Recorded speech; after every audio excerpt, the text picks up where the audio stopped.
sûr, dans la vie, rien n'est aussi propre et ordonné. Ne fuyez pas maintenant à cause de moi. Il y a des milliers de réunions, j'en trouverai une autre. Oui, mais curieusement, c'est à cette réunion que vous êtes venu. I love you.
Truman veut savoir ce qui se passe ensuite.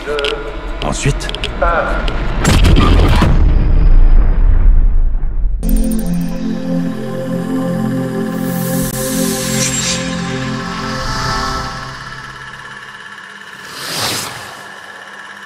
Bonjour à tous et bienvenue dans cette toute nouvelle vidéo consacrée au top des films de 2023. Dernière série de vidéos, mais attention, je vais changer quelques règles. En effet, j'ai trouvé que le cinéma français était très riche cette année. Alors pour faire simple, je vais faire un top francophone et un top international. Et puis on finira par une troisième vidéo pour les flops des films de 2023. Même si j'ai séparé en trois parties les vidéos de mes tops cette année avec les films d'animation francophones et international, restez bien jusqu'au bout, en tout cas dans la deuxième partie, car je ferai un top général avec l'ensemble des films pour avoir le classement complet. Et tout d'abord, on va commencer avec le top international, avec les mentions déjà honorables pour commencer, qui n'étaient pas loin d'être dans ce top. Et on commence les mentions honorables avec Reality, avec son concept assez alléchant, retranscrire à l'écran tout un procès verbal, ce n'est pas forcément une mince affaire. Alors forcément, on débarque un peu dans ce film très particulier où le concept efface parfois le contexte. Cependant, les acteurs sont tous exemplaires. Mention spéciale forcément à Sydney Sweeney qui crève l'écran depuis Euphoria et qui va continuer, je pense, son ascension. Peut-être pas pour Madame Web. Autre mention honorable, Les Marchands de douleur, un film Netflix qui a le mérite de divertir comme il se doit sur un sujet qui n'est pas forcément évident et qui pose la question sur le prix du rêve américain. Car oui, dans le milieu de vente de produits pharmaceutiques, argent facile, méthode douteuse, bref, on y retrouve un peu tout ce qu'on sait déjà sur ce monde impitoyable, car oui, c'est bien le défaut du film, c'est du déjà vu et on n'en apprend pas plus sur le sujet, mais les acteurs sont investis et c'est déjà ça. Tetris, pareil, film de plateforme, mais qui aura, je pense, mérité sa place au cinéma. Le film ne retranscrit pas toute la réalité de l'histoire, mais c'est tout de même prenant, bien rythmé, et puis vous en saurez un peu plus sur l'histoire du plus célèbre jeu vidéo, et ça, bah, c'est pas rien. Dumb Money, même s'il était très mal reçu par la presse, le film de Greg Gillespie est tout de même bien sympathique. On est loin d'un Loup de Wall Street ou de The Big Short, qui sont, à mon sens, mieux maîtrisés. Ici, c'est plus l'histoire qui tient en haleine, et c'est vrai que le réalisateur de Pam et Tommy sait comment rendre intéressante cette histoire presque improbable. Sans compter sur les acteurs qui sont toujours au top, le seul défaut que je peux trouver au film, c'est que la mise en scène et le film ne restent pas vraiment en tête pour autant. Autre mention honorable, Le Monde après nous, premier surpris de ce film qui m'a franchement fasciné, et même dans son final. J'avais, comme à chacun d'entre vous, envie d'en savoir plus, évidemment, mais le film nous donne quand même toutes les clés. Concernant le message du film, le fait qu'il se trouve sur Netflix me pose un petit problème, car cela reste du non-sens. Le film s'autorise à nous parler de streaming, en nous indiquant que si notre société tombe avec Internet, notre accès à la culture sera impossible, sauf l'accès au format physique. Alors le film parle pas que de ça, mais bon, ça fait partie des intrigues et aussi de la fin qui paraît un peu étonnante. Dans le film, Rose, la fille d'Amanda et de Clay, souhaite voir la fin de sa série préférée, à savoir Friends. Mais comme plus Internet dans le monde, impossible de finir le dernier épisode. À la fin, elle trouve une maison où les DVD de Friends sont présents, elle pourra finir sa série grâce au format physique. Cela en dit long car il s'agit du dernier plan du film. Mais pourquoi? Selon moi, la fin de Friends avait beaucoup déçu, et beaucoup de téléspectateurs à l'époque, car tout le monde en attendait beaucoup. Beaucoup trop d'attentes génèrent, quoi qu'il arrive, de la déception. Comme le film nous fait poser beaucoup de questions, la fin en sera forcément décevante, le symbolisme est là, et est loin d'être idiot. Mais comme c'est sur Netflix, je me suis demandé si c'était pas une autocritique de la disparition de la culture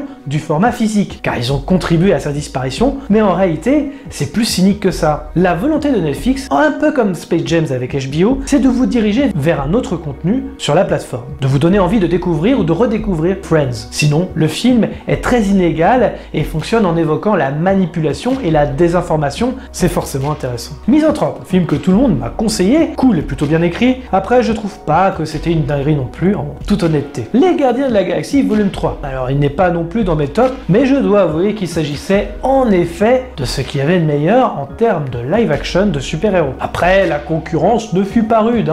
Après, de là à ce que ce soit aussi un des meilleurs films de l'année, il faut pas non plus le pousser. Cela reste agréable à regarder. Après, le méchant reste totalement osef, comme tous les Marvel de cette année d'ailleurs. Je sais même plus son nom, c'est pour vous dire à quel point il m'a intrigué. Et mis à part d'ailleurs l'intrigue de Rocket, il me reste pas grand chose du film. Et on va passer au top des films internationaux. Et on va commencer avec le numéro 7.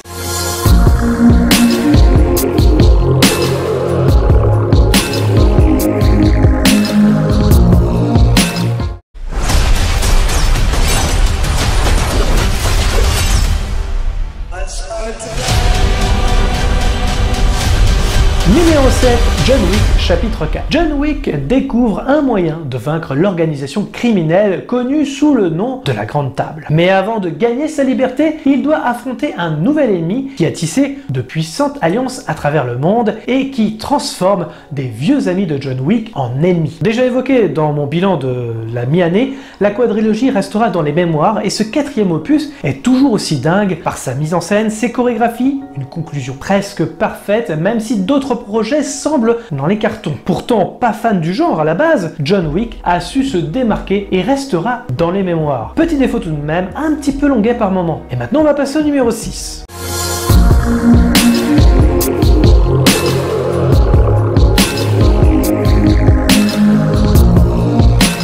Je suis complètement dépassé.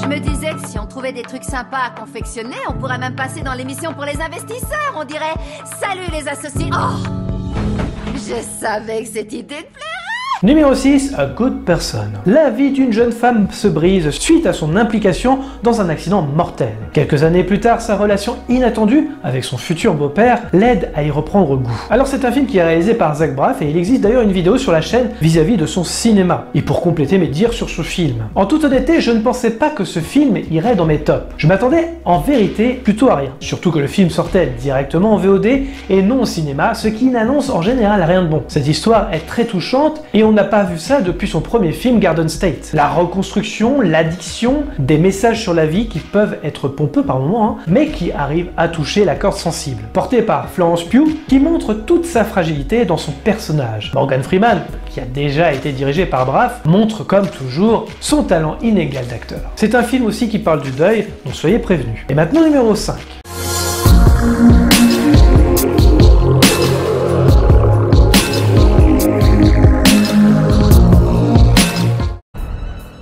It's the most magical place in the world.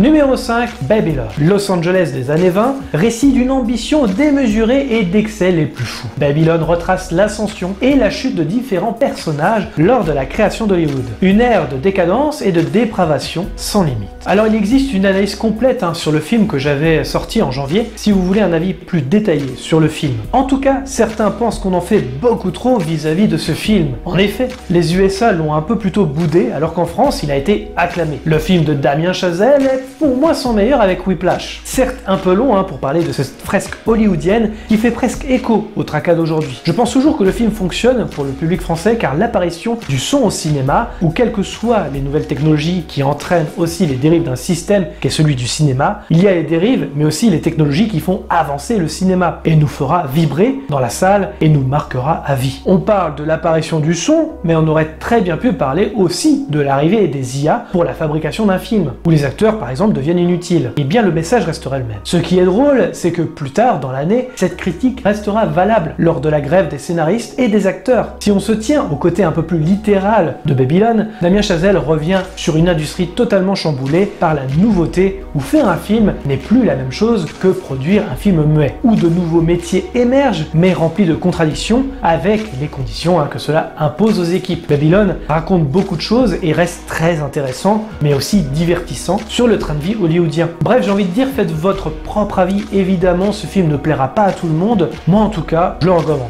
Et on va passer au numéro 4.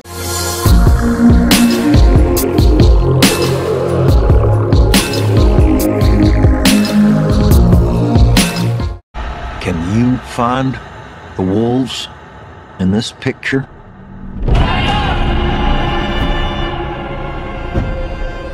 Numéro 4, The Killer of the Flower Moon, forcément le dernier Scorsese. Au début du XXe siècle, le pétrole a apporté la fortune au peuple Osage, qui du jour au lendemain est devenu l'un des plus riches du monde. La richesse de ces Amérindiens attire aussitôt la convoitise des Blancs peu recommandables qui intriguent, soutirent et volent autant d'argent Osage que possible avant de recouvrir au meurtre. Film qui aura eu son lot de débats sur la durée d'un film par exemple, encore une fois, sur les réseaux sociaux pour faire réagir. Oui, le film dure plus de 3 heures, mais c'est nécessaire pour raconter cette histoire. Leonardo DiCaprio, Robert De Niro ou encore Lily Gladstone sont vraiment très bons dans leurs personnages. Histoire glaçante, et une mise en scène aux petits oignons par le grand Martin Scorsese. On applaudit quand même le fait que Apple TV nous ait fait une sortie ciné et une sortie physique pour ce film que je mettrai dans ma bibliothèque de Blu-ray. Le réalisateur est même très investi, comme à son habitude, mais dans cette histoire il apparaît aussi, et on sent que ça lui tient à cœur. Il mérite carrément toutes ses nominations aux Oscars. Numéro 3.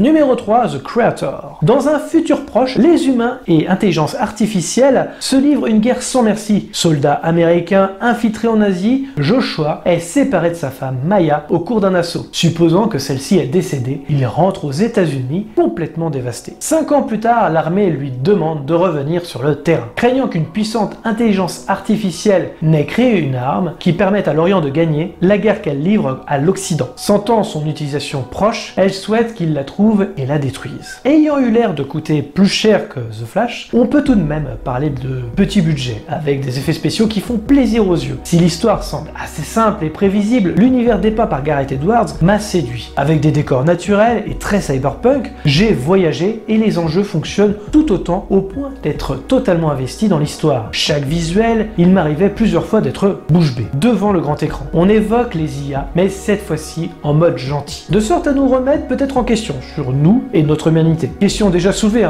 aussi par de nombreux films, mais en ces temps où les IA se développent, c'est toujours intéressant de ressoulever le sujet. On y parle de la paternité, évidemment face à un monde parfois qu'on ne comprend plus, où nous, les adultes, avons parfois du mal à expliquer les agissements du monde à nos enfants. Bref, le film est intéressant et je vous le recommande également. Et numéro 2.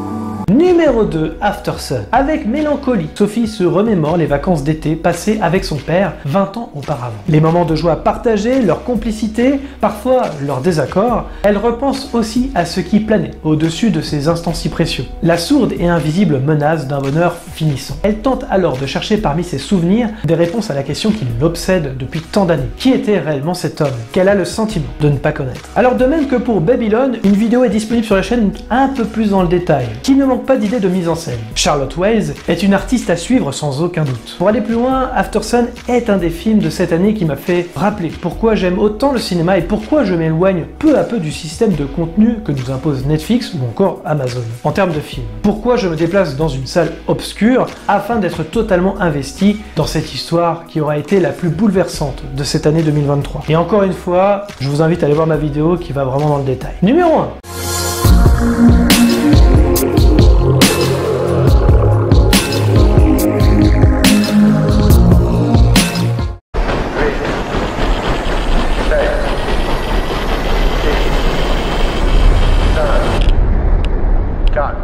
Numéro 1, Oppenheimer. En 1942, convaincu que l'Allemagne nazie est en train de développer une arme nucléaire, les États-Unis initient dans le plus grand secret le projet Manhattan, destiné à mettre au point la première bombe atomique de l'histoire. Pour piloter ce dispositif, le gouvernement engage J. Robert Oppenheimer, brillant physicien qui sera bientôt surnommé le père de la bombe atomique. C'est dans le laboratoire ultra secret de Los Alamos, au cœur du désert du Nouveau-Mexique, que le scientifique et son équipe mettent au point une arme révolutionnaire dont les conséquences vertigineuses continuent de peser sur le monde actuel. Alors là, si on m'avait dit en début 2023 que le film de Christopher Nolan se retrouverait en première place, je vous aurais pas du tout cru. Non. Surtout après les deux derniers films de Nolan qui m'ont laissé totalement à côté de l'histoire. Même le côté émotionnel était absent au point de ne pas être investi. Ici, c'est comme si Nolan avait pris tous les points positifs de ses films précédents pour en faire son œuvre ultime. On y voit forcément sa signature, les différentes temporalités, son obsession du temps, mais tellement maîtrisée et aboutie. L'émotion est bien présente cette fois-ci,